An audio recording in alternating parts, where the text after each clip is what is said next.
السلام علیکم لسنرز، شروع کرتے ہیں آج کی سٹوریز اللہ کا بابرکت نام لے کر، جو انتہائی عالی رتبہ اور بہت جلیل القدر ہے۔ آئی ہوپ آپ سب لوگ بالکل ٹھیک ہوں گے، اور شروع کرتے ہیں آج کی سٹوریز۔ یہ سٹوری میرے ساتھ ارم نے شیئر کی ہے۔ ارم لاہور میں رہتی ہیں، اور ارم کہتی ہیں کہ آج سے 6-7 سال پہلے کی بات ہے۔ میں جب کالج میں جایا کرتی تھی تو میرا جو گزرنے کا راستہ تھا وہ ایک برگد کا پیڑ تھا، اور اسی برگد کے پیڑ سے گزر کر میں آگے اپنے کالج میں جایا کرتی تھی، اور پھر کالج سے واپسی پہ میں گھر آیا کرتی تھی۔ تب مجھے ان باتوں کا بالکل پتہ نہیں تھا کہ جنات وغیرہ جیسے کچھ بھی ہوتا ہے، لیکن ایک دن اچانک میری زندگی میں ایک ایسا واقعہ پیش آیا جس نے میری ساری زندگی بدل کے رکھ دی۔ ایک دن میں کالج سے کافی لیٹ آئی تھی واپس۔ ہم لوگوں کے کالج میں فن فیئر ہو رہا تھا۔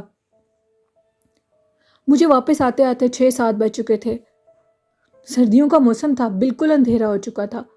ہم فن فیئر کی تیاری کر رہے تھے، کچھ پریپریشن کر رہے تھے، اور میں بالکل اکیلی تھی۔ اور میں جب برگد کے پیڑ سے گزرنے لگی تو مجھے محسوس ہوا کہ جیسے میرے پیچھے کسی نے کوئی ڈھیر سارے لوگ ہیں جو کہ انہوں نے درخت کے اوپر سے نیچے کی طرف چھلانگ لگائی ہو، یا وہ نیچے کی طرف آئے ہو۔ میں نے پیچھے سے پلٹ کے دیکھا تو پیچھے کوئی بھی نہیں تھا۔ میں بہت حیران ہوئی اور میرے دل میں ایک عجیب سا خوف بیٹھ گیا۔ خیر تھوڑی دیر کے بعد کہتی ہیں کہ جیسے میں گھر کی بالکل قریب آ چکی تھی تو میں نے پیچھے سے دیکھا تو مجھے لگا کہ جیسے 3 عورتیں کھڑی ہوئی ہیں، اور وہ تینوں عورتیں سفید لباس میں اور کالے سیاہ بالوں میں ہیں۔ ان کو دیکھ کر میں کافی حیران ہوئی اور ڈر گئی۔ جلدی سے گھر کی طرف بھاگی۔ گھر آئی تو مجھے شدید بخار ہو چکا تھا۔ مجھے اپنے آپ کی کچھ ہوش نہیں تھی۔ فن فیئر تو دور کی بات، میں تو ایک ماہ کالج بھی نہیں جا سکی۔ روز میرے جسم کو مغرب کے ٹائم پر ایسے لگتا تھا کہ جیسے بہت زیادہ شیورنگ ہو رہی ہو، یعنی ٹھنڈ لگ رہی ہو۔ کچھ لوگ کہتے تھے کہ شاید مجھے ملیریا کا اٹیک ہو گیا ہے، کچھ لوگ کہتے تھے کہ مجھے کوئی عجیب سا بخار ہو گیا ہے۔ کسی کو کچھ سمجھ نہیں آ رہی تھی۔ ڈاکٹر کی سب میڈیسن فلاپ ہو چکی تھی، کوئی بھی میرے پہ اثر ہی نہیں کرتی تھی۔ میں اتنی زیادہ کمزور ہو گئی تھی کہ سب مجھے دیکھ کر ڈر جاتے تھے، اور یہ کہتے تھے کہ کیا یہ وہی ارم ہے جو اتنی خوبصورت ہوتی تھی۔ کوئی میرے پہ یقین نہیں کر پا رہا تھا۔ مجھے اب رات کے ٹائم 1 ماہ کے بعد سوتے ہوئے بہت ڈر لگنے لگ گیا۔ مجھے لگتا تھا کہ جیسے کوئی میرے سر کے قریب کھڑا ہے اور کسی چیز کو جلا رہا ہو۔ مجھے جلنے کی باقاعدہ طور پر سمیل آتی تھی۔ پھر کچھ دن کے بعد محسوس ہوتا تھا کہ جیسے کوئی ڈھیر سارا دھواں میرے کمرے میں پھیل گیا ہو، اور جب اٹھ کر دیکھتی تھی تو دھواں ہوتا بھی تھا اور نہیں بھی محسوس ہوتا تھا۔ میں نے اب یہ ساری کنڈیشن اپنی امی اور ابو کو بتائی، اور کہا کہ مجھے محسوس ہوتا ہے کہ میرے سر پہ کوئی کھڑے ہو کر کوئی کسی چیز کو جلا رہا ہوتا ہے۔ باقاعدہ طور پر ماچس کے جلنے کی آواز آتی ہے۔ انہوں نے کہا کہ تمہیں بخار ہے، شاید اس وجہ سے تمہیں یہ سب کچھ محسوس ہوتا ہے۔ میری مومانی نے، میری پھپھو نے یہ کہنا شروع کر دیا کہ بخار میں انسان کی ذہنی حالت بگڑ جاتی ہے، جس کی وجہ سے اس کو محسوس ہوتا ہے کہ جیسے کوئی اس کے سر کے اوپر کھڑا ہوا ہے، یہ وہ۔ جس رات انہوں نے یہ بات کی، اس رات جب میں کمرے میں سونے کے لیے گئی، میری آنکھ لگ گئی۔ مجھے بہت شدید نیند آ رہی تھی۔ تھوڑی دیر کے بعد مجھے ایسے محسوس ہوا کہ کوئی میرے سر کے اوپر بالکل ساتھ ٹیبل کے اوپر کھڑا ہوا ہے اور کوئی پڑھائی پڑھ رہا ہو۔ میں نے پیچھے سے پلٹ کر دیکھا تو وہ ایک عورت تھی جو کہ ہو بہو ویسی تھی جو برگد کے پیڑ کے نیچے سے عورتیں میرے پیچھے لگی تھیں۔ مجھے پورا یقین تھا کہ وہ عورتیں برگد کے پیڑ سے ہی نیچے آئی تھیں، اور وہ عورتیں نہیں، وہ چڑیلیں تھیں۔ اسی حلیے کی اس عورت کو میں نے اپنے قریب کھڑے ہوئے دیکھا تو میں چیخنے لگی۔ میری امی، ابو، پھپھو سب اندر آ گئے۔ انہوں نے مجھے کہا، ارم کیا ہو گیا ہے؟ میں نے کہا ادھر کھڑے ہو کر ایک عورت میرے سر کی طرف کھڑے ہو کر کچھ پڑھ رہی تھی۔ نہ جانے وہ کیا پڑھ رہی تھی، مجھے کچھ سمجھ نہیں آیا۔ اب میرے ابو نے یہ فیصلہ کیا کہ بچی اتنا جھوٹ نہیں بول سکتی، اور نہ ہی اس کا اتنا وہم ہو سکتا ہے۔ ہمیں اسے فوراً ڈاکٹر کے پاس اس کو کسی مولوی کے پاس لے جانا ہوگا، کیونکہ یہ مولوی کے پاس جائے گی تو ٹھیک ہو جائے گی۔ خیر وہ مجھے لے گئے صبح فجر کے ٹائم پر۔ میں فجر کے ٹائم پر مولوی صاحب کے پاس بیٹھی ہوئی تھی، اس طرح کہ جیسے میرے اوپر کوئی 1000 جنوں کا بسیرا ہو۔ مولوی صاحب نے مجھے دیکھا اور کہا کہ اس کی آنکھوں سے لگتا ہے جیسے اس کے اوپر کوئی جن حاوی ہو گیا ہو۔ جو کہ مجھے بالکل نہیں لگتا تھا۔ میں نے راستے میں واپسی پر امی ابو کو یہ کہا کہ یہ کسی کام کا نہیں ہے، اگر اس کو پتہ ہوتا تو اس کو میری ساری کیفیت کا پتہ لگ جاتا۔ محلے والوں نے بہت سے مشورے دیے، اس کے پاس لے جاؤ، اس کے پاس لے جاؤ، اور مجھے لے جایا بھی جاتا، لیکن مجھے کہیں سے کوئی آرام نہیں آ رہا تھا۔ ساری رات وہ عورتیں میرے سر پہ کھڑے ہو کر کچھ پڑھتی تھیں۔ ایک دن تو حد ہو گئی تھی، میں سو رہی تھی، میری آنکھ کھلی تو ایک عورت میرے پیروں کی طرف بیٹھی رو رہی تھی۔ جیسے میں اٹھی، شور مچانے لگی تو وہ غائب ہو گئی۔ اسی دن صبح میری حالت بہت خراب ہو گئی تھی، میرے جسم کو ایک عجیب سا بخار ہوتا تھا، اور اس میں مجھے اتنی ٹھنڈ محسوس ہوتی تھی کہ جیسے میری جان نکل جائے گی۔ اور اس دن آلموسٹ سب لوگ رو پڑے تھے، ان کو لگا تھا کہ جیسے میں ہمیشہ کے لیے ان کو چھوڑ کر چلی جاؤں گی۔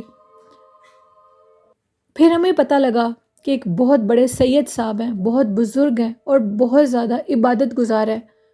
ایک محلے والی آنٹی نے کہا کہ میں یہ تو نہیں جانتی کہ ان کے پاس کوئی علم ہے یا جو بھی ہے، ہاں میں اتنا ضرور جانتی ہوں کہ وہ بہت زیادہ عبادت گزار ہیں، اور ایسی چیزیں عبادت گزار لوگوں سے اکثر ڈر جاتی ہیں اور ان کی بات مان جاتی ہیں۔ آپ ان کے پاس ایک دفعہ جائیں۔ مجھے ان کے پاس لے جایا گیا۔ جیسے ہی میں ان کے پاس گئی تو انہوں نے کہا کہ بچی کو لے آؤ، بچی بہت زیادہ تکلیف میں ہے۔ انہوں نے ہاتھ کے ساتھ باقاعدہ طور پر اشارہ کیا اور یہ کہا کہ تم 3 عورتیں کمرے سے باہر ہی رہنا۔ میں فوراً طور پر یہ سمجھ چکی تھی کہ یہ واقعی ہی کوئی اللہ والے ہیں اور علم رکھتے ہیں، اور اپنی عبادت کے بیہائنڈ ان کو یہ تجربہ ہے کہ آخر میرے ساتھ کیا تکلیف ہے۔ کہتے ہیں کہ ان کی عبادت اتنی زیادہ تھی، اتنی زیادہ عبادت تھی، اور اس عبادت کے پیچھے چھپے ہوئے راز، اللہ ان پر اتنا مہربان تھا کہ وہ سب کی مشکلیں حل کروا دیتے تھے اللہ پاک سے۔ انہوں نے مجھے کہا کہ میں نے تمہاری بچی کو دیکھ لیا ہے، تمہاری بچی کے اوپر 3 چڑیلوں کا بسیرا ہے جو کہ ایک برگد کے پیڑ کے اوپر رہتی ہیں، اور وہ تینوں چڑیلیں ہر ٹائم اس کے ساتھ چپکی ہوئی ہیں۔ وہ ساری رات بچی کے سر کے اوپر کھڑے ہو کر کالا جادو کرتی ہیں اور وہ بچی کی جان لے لیں گی۔ ان کا یہ دل ہے کہ یہ مر جائے، اور پھر اس کے روپ میں وہ سارے محلے والوں کو تنگ کریں گی۔ میرے بابا نے کہا کہ یہ تو ہم سب لوگ جانتے ہیں کہ برگد کے اس پیڑ کے اوپر آفت اور بلاؤں کا بسیرا ہے، لوگ اس کے نیچے سے گزرتے ہیں تو اسیب زدہ ہو جاتے ہیں، لیکن یہ اتنے سال سے ادھر سے گزر رہی ہے، ایسا کچھ نہیں ہوا۔ ان بزرگ ہستیوں نے یہ کہا کہ نہیں، یہ اس دن رات کے ٹائم گزری تھی جس ٹائم وہ مخلوق ادھر حاوی ہوتی ہے۔ خیر، تم یہ پانی لے جاؤ اور یہ پانی اپنی بچی کو سارا دن پلاتے رہنا، اور رات کے ٹائم اس کو کمرے میں بالکل اکیلا مت چھوڑنا۔ اگر اس کو اکیلا چھوڑو گے تو بہت نقصان اٹھاؤ گے، کیونکہ وہ مخلوق ساری رات اس کے اوپر کالا جادو کرتی ہے۔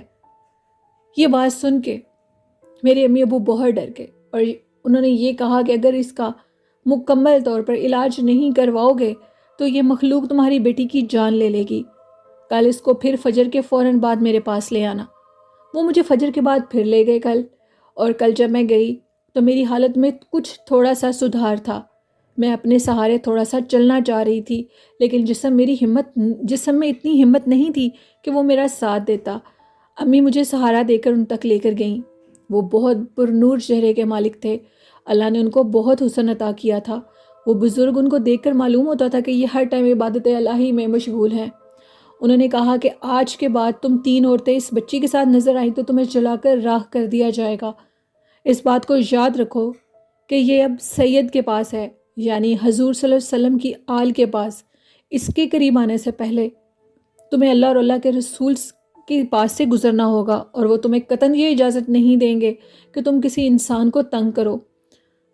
انہوں نے مجھے پھر پانی پینے کے لیے دے دیا، میں نے دوبارہ پانی پیا۔ ہمارے خاندان میں ان دنوں میں شادی تھی، جس کی وجہ سے 2 دن ہم ان کے پاس نہیں جا سکے۔ انہوں نے یہ کہا تھا کہ 41 ڈیز تم لوگوں نے مکمل طور پہ میرے پاس آنا ہے، 1 دن بھی ناغہ کرو گے تو یہ سارا عمل ختم ہو جائے گا۔ میری جو پھپھو ہے وہ ان چیزوں کو بالکل نہیں مانتی تھی۔ وہ یہ کہتی تھی کہ یہ ساری باتیں ہیں، اللہ نے جب چاہا تو وہ اس کو شفا دے دے گا، اور یہ شفا اللہ نے ہی دی ہے۔ لیکن پھپھو یہ بھول رہی تھیں کہ وہ اللہ کے عبادت گزار تھے، اور انہوں نے اپنے نفس کی قربانی دی ہوئی تھی اللہ کی راہ میں، اور اللہ نے ان کی نفس کی قربانی کو قبول کیا تھا اور ان کو اس صلے میں اپنی عبادت عطا کر دی تھی۔ ہم 2 دن نہیں جا سکے۔ وہ 2 دن میں گھر پہ پھپھو کے ساتھ ہی ہوتی تھی۔ امی ابو شادی پر چلے جاتے تھے اور پھپھو میرے پاس ہی رہتی تھیں۔ میری حالت اچانک سے بگڑنے لگی۔ مجھے یوں لگ رہا تھا کہ وہ 3 عورتیں میرے پیروں کے پاس بیٹھ کر بین کر رہی ہوں۔ وہ خوفناک طریقے سے میرے قدموں کے قریب آ جاتی تھی۔ وہ صرف مجھے ہی نظر آتی تھی اور کسی کو نظر نہیں آتی تھی۔ وہ خوفناک عورتیں میرے پیچھے پڑی ہوئی تھیں، میری جان لینا چاہتی تھیں۔ عورتیں تو نہیں، ہم ان کو چڑیلیں ہی کہیں گی۔ وہ پچھل پیری تھیں، انتہائی خوفناک روپ میں آتی تھیں اور اس کے بعد میں بے ہوش ہو جاتی تھی۔ میرے پیروں کے اوپر باقاعدہ طور پر خون کے سرخ نشان ہوتے تھے اور جب ان کو مٹایا جاتا تھا تو ان کے نیچے زخم بنے ہوئے ہوتے تھے۔ مجھے جب دوبارہ 2 دن کے بعد ان اللہ والوں کے پاس لے جایا گیا تو انہوں نے میرے ابو کو خوب ڈانٹا اور یہ کہا کہ کیا اس جوان بچی کی جان لو گے۔ پھر میرا 41 دن مکمل علاج ہوا۔ علاج کے بعد وہ عورتیں بالکل میرے سے قریب ہوتی گئیں، دور ہوتی گئیں۔